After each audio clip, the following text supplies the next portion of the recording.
USA, yes sir, the United States enter into the 2026 World Cup with a whopping 4-1 win over Paraguay.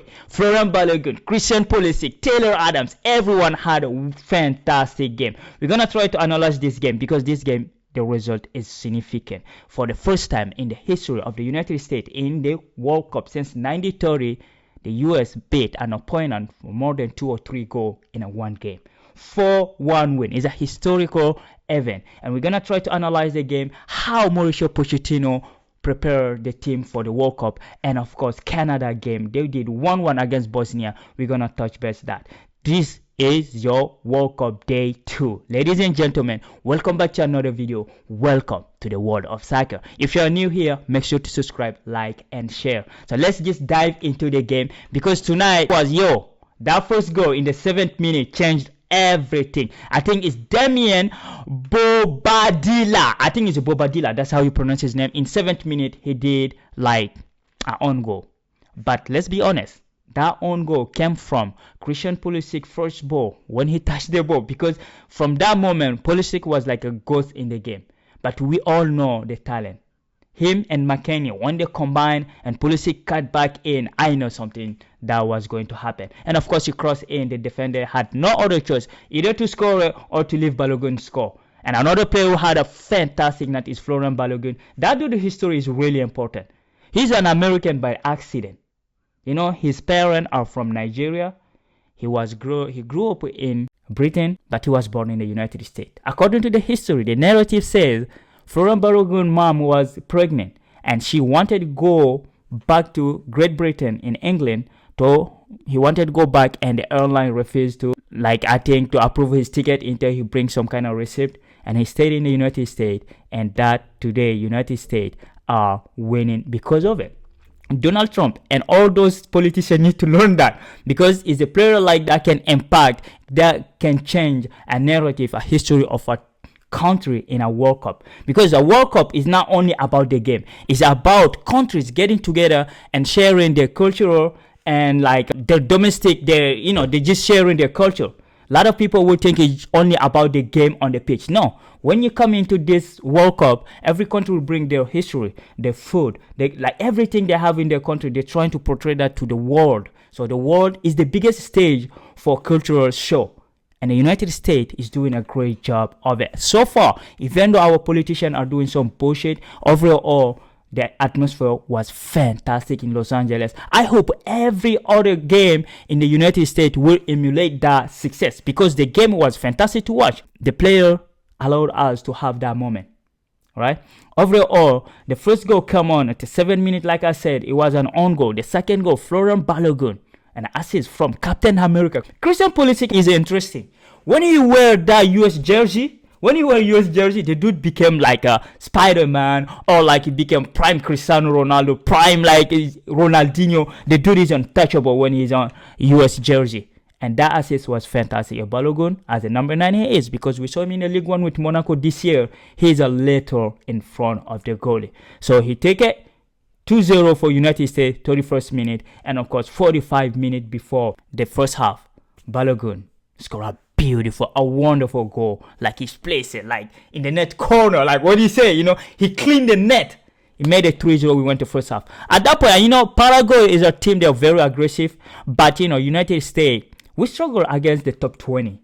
But after that, we beat anybody, right? After the top 20, we beat anybody. So for me, I'm not getting carried away, because it's only Paraguay. It's a team that finished like 7th in the South America elimination. So it's not like the top of the top we beat. But it was important to send a message to the rest. Say, okay, we are dark horse, but we are serious dark horse.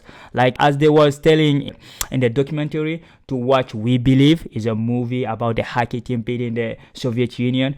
Mauricio Pochettino was telling people to go watch it. So I don't know if they think the US gonna do the same miracle. The movie name is a miracle, by the way, to go win the World Cup. For me, I doubt that. The World Cup is different. This is not ice. This is not hockey. But hey, it is what it is. You don't know, because back then Soviet Union was strong, but in soccer there is a lot of strong country. You can count like 20 or 16 countries that can legitimately say, I'm going there to win this shit, So like it's different sport. But overall, we're going to believe in a miracle because that 3-0 in the first half gave the United States the space to breathe, to control the game the way they wanted, right? To just take in and then, pass the ball around, do some substitute, allow Mauricio Pochettino to work on his tactic. So 3-0 at first half, US clearly dominated the game. It's not like we were playing back for, like no, it was playing like chaotic football as Mauricio Pochettino know how to do. It just ping pong tic tac. Tim Roy was good. Let's be honest. The second center back next to Tim Roy, his name is Richard. The dude had 83 touches, 83 passes, 100% successful pass rate. So we're gonna follow him. Anthony Robertson, as we know him, he was going up and down. And of course, Freeman had a wonderful game because he had an assist in the second for the fourth goal. And of course, Taylor Adam and Tillman could have played for Germany. His dad was a serviceman in Germany, and then he had a baby. And then the dude could have played for Germany or the US. He chose the US. Good for us. And of course, you had McKennie, Pulisic, and Sergio Dest was playing like a winger.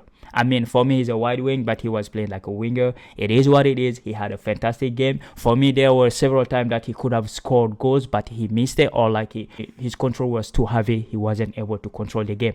But overall, Folarin Balogun brace was fantastic. And of course, we have the Paraguayan in the 73-minute got one goal back, because it's impossible for the United States to have a clean sheet. Like, I don't know, for the more than 13-14 game, we didn't get a single clean sheet. We lose or we win. It's not like there's no zero in US game. I think they took the basketball culture and the football culture and then they bring it into soccer.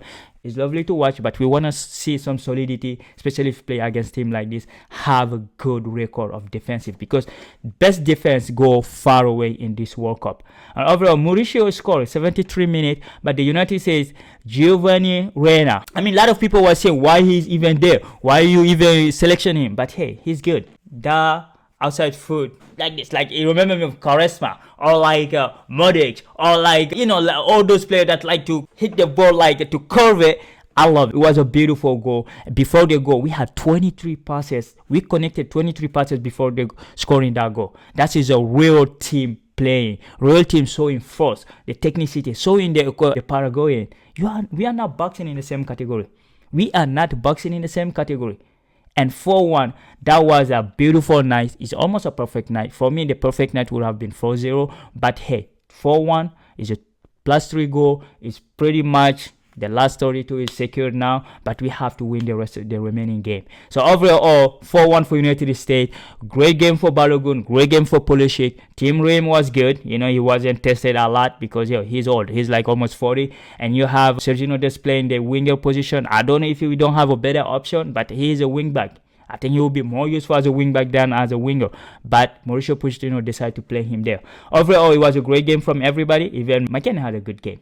He has a good game. The energy was there. The tempo. They imposed the tempo on the Paraguayan, which was fantastic. So overall, we're going to see the second game of the United States. I hope the next city will show up as Los Angeles did, because the atmosphere was fantastic. It was beautiful. It was fun to watch. That brings us to the next game, which is Canada did 1-1. Jesse Marsh was like pissed off because like those guys missed so many chances. It was ridiculous to watch. Like you watch overall, they dominate the game. They have 13 shots, 60 position of the ball. But Bosnia is the first time they play in the World Cup since 20 years. Since their independence or something like that. And Edin Dzeko didn't play that much, but hey, it was a good game. Jovo Lukic scored the first goal in the 21st minute. And of course, Silent Lauren equalized for Canada, making it 1-1. This is the Canada first point in a World Cup. So it's like a positive night for Canada because they never won a World Cup game or tie. This is the first time they get a point. But overall, I thought, my personal opinion, I think they could have won this game if they played seriously because they missed so many chances. Jesse Marsh was sitting on the bench saying, what the hell, what did I put myself into? It was crazy to watch for them to miss all those chances. But overall, it was kind of really good game, North American vibe. Canada was pressing very high. It was beautiful to watch. Overall, they created some chances. They just missed all of it. But overall, I'm gonna see in this group, it's gonna be interesting to watch because it's the first tie of the competition, and we're gonna see what's gonna happen on the next. Let me know below what you think about this analysis, and who was your man of the match? I know Folarin Balogun got it, but for me, there was a lot of good players who could deserve it. So let me know below what you think about the game. And of course, we're going to be the day 3 for the World Cup. And we're going to be